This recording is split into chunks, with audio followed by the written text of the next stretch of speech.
Hello learners, welcome to IJ teaching. This is Smith. आप लोग ये सोच रहे होंगे कि हम लोग इकोनॉमिक्स के बारे में इतनी सारी बातें कर चुके हैं, इतने कंसेप्ट भी जान चुके हैं, बट हमें इसमें तो कन्फ्यूजन अभी तक बना ही हुआ है कि ये इकोनॉमिक्स है किस चिड़िया का नाम, क्या होती है ये इकोनॉमिक्स और क्यों पढ़ते हैं इसे। तो डोंट वरी, इन सारे क्वेश्चन का आंसर आप लोगों को इस वीडियो में मिलने वाला है। इस वीडियो को देखने के बाद आई होप आप लोग इकोनॉमिक्स को बिना किसी प्रॉब्लम एंड कन्फ्यूजन के एक्सप्लेन कर पाएंगे किसी के भी सामने या फिर किसी एग्जाम में। हम इस वीडियो में जानेंगे basics to advance level economics की मीनिंग, क्योंकि इकोनॉमिक्स एक ऐसा सब्जेक्ट है जिसकी अंडरस्टैंडिंग रियल लाइफ में भी बहुत हेल्प करती है। तो आइए बढ़ते हैं वीडियो में आगे, बट उससे पहले आप लोगों से रिक्वेस्ट है कि जो लोग इस चैनल पर पहली बार आए हैं और आपको ये कंटेंट अच्छा लगा तो प्लीज़ लाइक, सब्सक्राइब और शेयर करना ना भूलें एंड मुझे कमेंट करके ज़रूर बताएं कि वीडियो कैसा लगा। इकोनॉमिक्स या अर्थशास्त्र, जब भी हम लोग इकोनॉमिक्स वर्ड सुनते हैं तो हम सोचते हैं कि ये रिलेटेड होगा मनी से, इन्वेस्टमेंट से, स्टॉक मार्केट से या फिर और भी बहुत सारी चीज़ों से। बट डेफिनेशन की बात अगर आती है तो ये सारी चीज़ें इकोनॉमिक्स के एस्पेक्ट्स हैं, बट आप इसे डिफाइन नहीं कर सकते।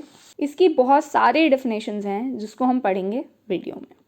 अर्थशास्त्र और इकोनॉमिक्स एंशिएंट पीरियड से चलता आ रहा है, चाणक्य के टाइम से, बट इसमें बहुत सारे चेंजेस हुए इसके मैनेजमेंट में और इसकी बहुत सारी डेफिनेशन आई। और सबसे बड़ा चेंज हुआ एडम स्मिथ के टाइम पे, जिनकी डेफिनेशन हम इस वीडियो में आगे देखने वाले हैं। बट उससे पहले हम जानते हैं इकोनॉमिक्स की बेसिक डेफिनेशन, उसे समझते हैं।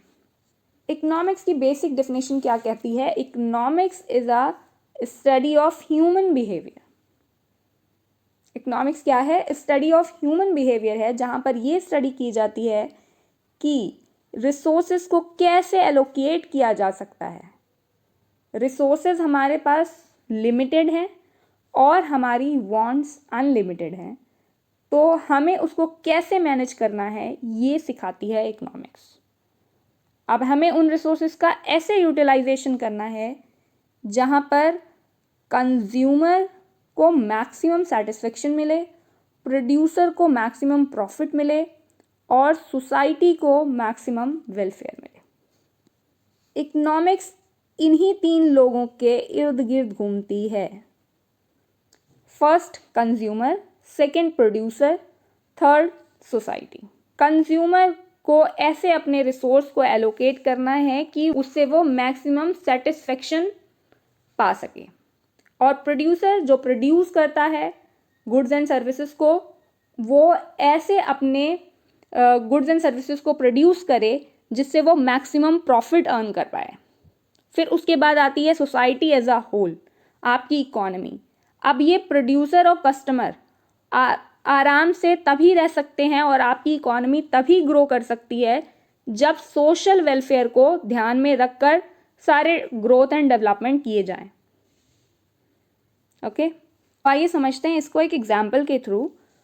स्कैर्स रिसोर्सेज का एक एग्जाम्पल है टाइम। हमारे पास आपके पास 24 आवर्स का टाइम है, इसमें आपको पढ़ाई भी करनी है क्योंकि आपके एग्ज़ाम है और आपका मन मूवी देखने का भी कर रहा है, तो यहाँ पर टाइम तो लिमिटेड है। अब आपको मूवी और स्टडी में से एक चीज़ को चूज़ करना पड़ेगा जो आपको मैक्सिमम सेटिस्फेक्शन दे पाए और जो आपके लिए ज़्यादा बेनिफिशियल हो।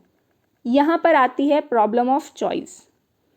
तो कंज्यूमर को ऐसे चूज़ करना है कि उस जहाँ पे उसको मैक्सिमम सेटिस्फेक्शन मिल पाए। So economics is all about making choice in the presence of scarcity. तो इकोनॉमिक्स क्या है? स्कार्सिटी की प्रेजेंस में कैसे आप चॉइस करते हैं, ऐसा चॉइस जो आपको मैक्सिमम सेटिस्फेक्शन देता है या मैक्सिमम प्रॉफिट देता है या अच्छा सोशल वेलफेयर देता है। That is economics. इकोनॉमिक्स को बहुत तरीके से डिफाइन कर सकते हैं, जैसे कि यहाँ पर है, economics is a social science concerned with the production, distribution, consumption of goods and services. Goods and services भी इसमें include होते हैं. It is study how individual businesses, government, nation make choice about how to allocate resources. अब ये resources हैं जो सभी के लिए लिमिटेड हैं, चाहे वो गवर्नमेंट हो या फिर नेशन हो, तो इनके बीच में चॉइस करना ये गवर्नमेंट भी करती है और एक नेशन भी करता है कि कैसे रिसोर्सेज की एलोकेशन करनी है जो मैक्सिमम सेटिस्फेक्शन दे पाए। उसकी नेक्स्ट डेफिनेशन देख लेते हैं। It is study of how individuals and society use limited resources to satisfy unlimited wants। तो आइए देखते हैं कुछ डेफिनेशंस जो इकोनॉमिक्स में बहुत इंपॉर्टेंट हैं, जिसमें से फर्स्ट डेफिनेशन है एडम स्मिथ की, जिनको फादर ऑफ मॉडर्न इकोनॉमिक्स भी कहा जाता है। इन्होंने अपनी डेफिनेशन में बात करी है वेल्थ को मैक्सिमाइज करने की, कि कैसे वेल्थ को मैक्सिमाइज किया जा सकता है। फिर इनको क्रिटिसाइज करके एल्फ्रेड मार्शल ने कहा हम इकोनॉमी में सिर्फ वेल्थ की बात नहीं कर सकते, हमें इकोनॉमिक्स में सोशल वेलफेयर को भी ध्यान में रखना पड़ेगा। तो इन्होंने definition the, it is a study of Mankind in the ordinary business of life. इन्होंने कहा कि वेलफेयर को भी उतना ही इम्पोर्टेंस देना है जितना कि वेल्थ के मैक्सिमाइजेशन को देना है। फिर इसके बाद आए रॉबिन्स। इन्होंने कहा सिर्फ वेल्थ मैक्सिमाइजेशन और सोशल वेलफेयर से काम नहीं चलने वाला है, हमें फोकस करना है कि रिसोर्सेज हमारे पास क्या हैं। रिसोर्सेज हमारे पास स्केर्स हैं और इसके ऑल्टरनेटिव यूजेस हैं। तो ये डेफिनेशन बहुत अच्छी मानी गई अपने आप में जो रॉबिन्स ने दी। It is the science which studies human behaviour as a relationship between ends and skills means which have alternative uses. फिर इसके बाद और भी बहुत सारी डेफिनेशन आई। इसके बाद डेफिनेशन आई डेवलपमेंट की, economic is the study of development. So इन सभी डेफिनेशंस को देखने के बाद क्या आउटकम निकलता है, क्या है, उसको सम अप कर सकते हैं हम लोग। तो economics is the study of people है, economics is the study of scarcity है, इकोनॉमिक्स है how peoples use their resources, economics है study of decision making, economics है स्टडी ऑफ वेल्थ, इकोनॉमिक्स है study of economic welfare, economics है development. तो ये बहुत सारी डेफिनेशन आप बता सकते हैं और जिन तरीके से इकोनॉमिक्स डिफाइन हो सकती है, ये अलग अलग हो सकते हैं, क्लासिकल, नियो क्लासिकल, जिन्होंने इकोनॉमिक्स के अलग अलग एस्पेक्ट्स में इकोनॉमिक्स को लेकर उसको डिफाइन किया हुआ है।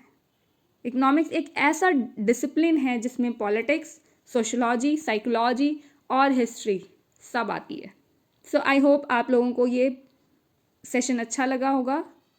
तो आज के लिए इतना ही। अब मैं मिलती हूँ आपको अपने नेक्स्ट वीडियो में। तब तक के लिए be your own constant. Bye bye.